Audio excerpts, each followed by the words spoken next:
Bismillahirrahmanirrahim. Apa yang dimaksud dengan hasad dalam pandangan Al-Quran dan keterangan Nabi SAW? Secara singkat, para ulama mendefinisikan hasad atau iri hati dan dengki ini dengan kalimat yang sangat singkat, padat, lugas. Al-iradatu fi izalatin ni'amil akhirin. Hasad itu kata para ulama adalah keinginan, saya ulang, keinginan untuk menghilangkan satu nikmat. Saya ulang, keinginan untuk menghilangkan satu nikmat yang melekat pada orang lain.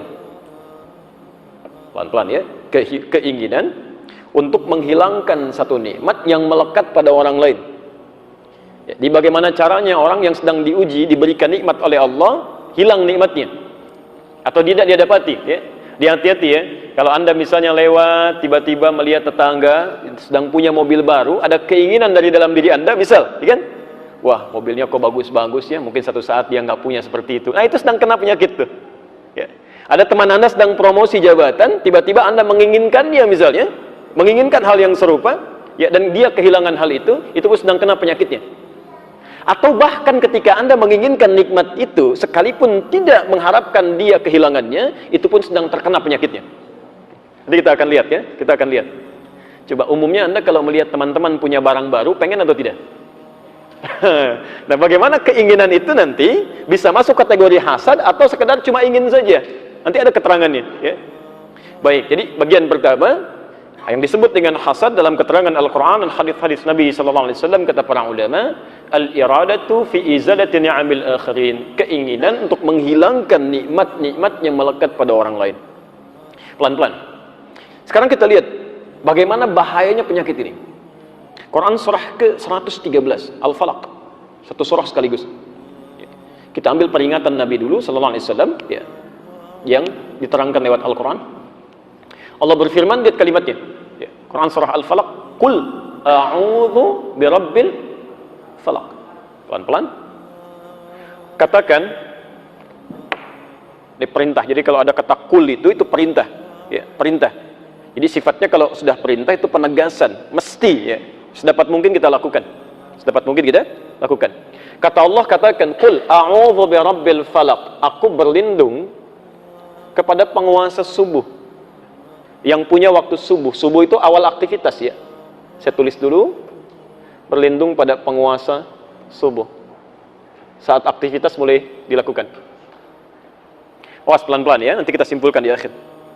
Min syarri ma khalaq ya, dari segala jenis kejahatan makhluk. Jadi ada orang berpotensi dari subuh aja, orang lain mulai beraktivitas kebaikan, mau kerja, mau berangkat, ada orang lain merencanakan kejahatan dari subuh Pak. Ini menarik nih ya. Hati-hati, ini peringatan Quran. Ada orang-orang yang berniat berbuat jahat itu dari subuh sudah punya rencana. Jadi Anda jangan kira kalau subuh mulai tampak, fajar mulai bersinar misalnya, jangan Anda duga bahwa semua orang itu akan beraktivitas baik semua. Ya, belum tentu. Ya. Ada orang-orang yang terjangkit penyakit bersiap melakukan satu keburukan. Ini tidak ini. Oke. Kedua, min syarri ma khalaq, dari segala jenis kejahatan.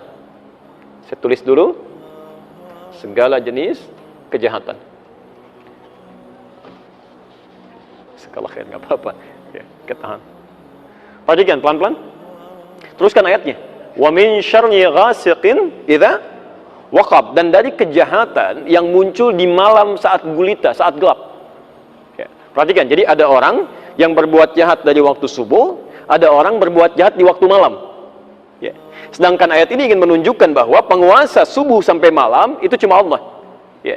Di Allah menguasai subuh sampai dengan menguasai malamnya. Anda diminta berlindung dari orang-orang berniat jahat baik di waktu subuh ataupun di waktu malam. Pelan-pelan. 3, saya agak cepat. Wa min syarrin naffatsati fil 'uqad, dan dari kejahatan tukang sihir ya, saat dia mulai membuat mantra-mantra yang ditiupkan pada buhul orang-orang ya. Nafas itu artinya sesuatu yang dikeluarkan tanpa orang berada di hadapannya ya. Kalau tukang sihir itu kan kalau mau menyihir seseorang, menyantet seseorang, kan orangnya nggak ada di hadapan kan. Umumnya dia akan di tempat lain ya, dia ambil perangkat tertentu, dia keluarkan jimat-jimat, maka terkena orang yang disihir itu ya. Jarang ada orang mau nyihir di depan orangnya langsung, saya sihir kamu, itu nggak ada gitu ya. Umumnya di belakang layar gitu kan. Baik, ini yang ketiga ada kejahatan tukang sihir, tukang santet. Kejahatan penyihir. Sekarang fokus. Setelah Allah menerangkan 3 jenis kejahatan ini, yang keempatnya tiba-tiba mengatakan, lihat kalimatnya, wa min syarri hasidin idza hasad. Dan dari kejahatan orang yang punya penyakit hasad. Ya, saya ulang. Dan dari kejahatan orang yang punya penyakit hasad, orang yang punya penyakit iri hati, iri, dengki. Apabila penyakitnya sudah mulai muncul. Fokus sebentar, fokus. Ya. Sekarang saya berikan ilmu sedikit ya. Saya berikan ilmu. Yang pertama perhatikan, di poin penting. Bapak Ibu sekalian, setiap ayat-ayat ini itu disambungkan dengan waw. Ya. Coba lihat kalimatnya. Qul a'udzu birabbil falaq min syarri ma khalaq wa min syarri ghasiqin idza waqab wa min syarri naffathatin fil 'uqad wa min syarri hasidin idza hasad. Kalau Anda menemukan kalimat-kalimat dirangkai dengan huruf waw, itu dalam bahasa Arab, waw ini dinamakan dengan atful ma'iyyah. Ya. Al-atfu wal ma'iyyah.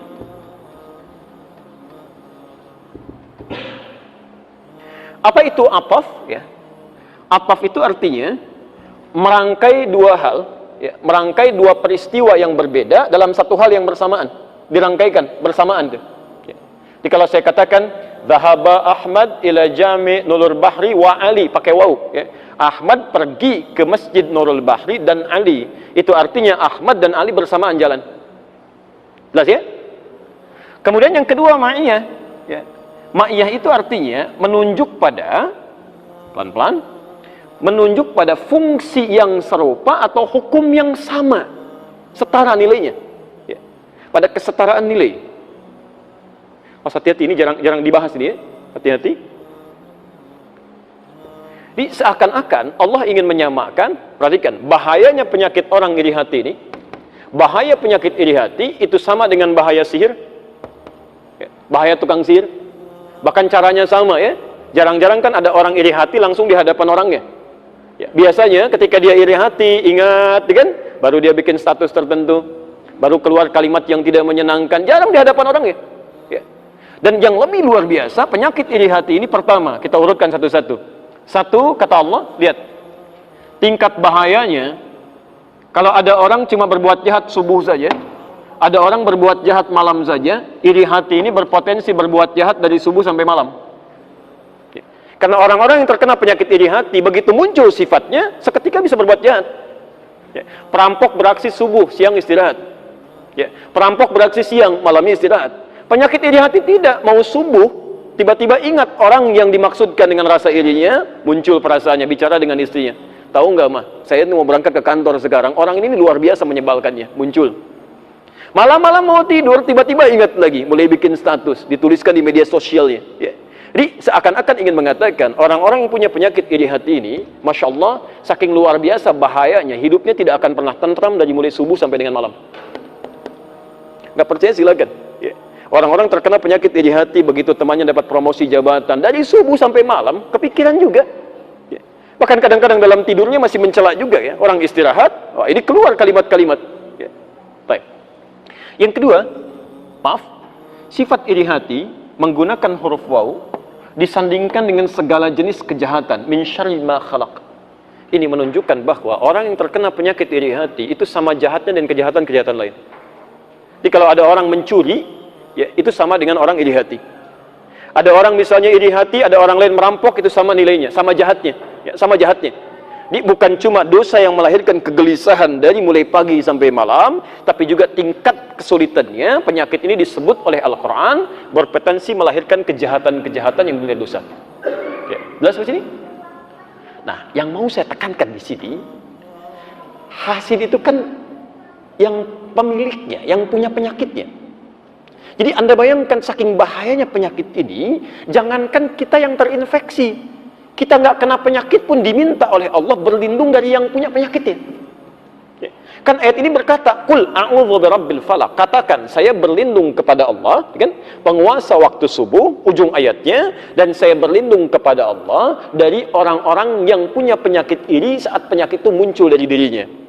Anda bayangkan saking bahayanya penyakit ini, jangankan orang yang terkena. Orang yang nggak kena penyakit ini saja diminta oleh Al-Quran berlindung kepada Allah dari orang yang kena penyakitnya. Saking bahayanya. Jelas sampai sini? Baik.